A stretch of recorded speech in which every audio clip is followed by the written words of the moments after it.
My name is James Krupa. I'm a drone inspection specialist. They were exploring a new way to inspect buildings and everything. They had asked me and I was interested. Okay, so the purpose would be, we obviously can't walk them slope roofs. So we can send a drone up there to find any kind of problems.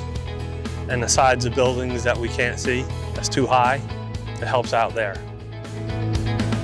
Using the drone seems to cut the time by at least in half. What used to take us 8 hours may take us 3 or 4 now. John is inspecting an expansion joint to see if it's still intact.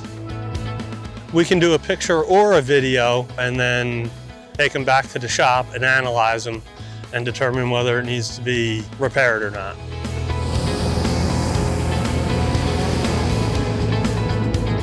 I mean, I've been at UNC Charlotte for 18 years, so it's kind of like home, you know what I mean?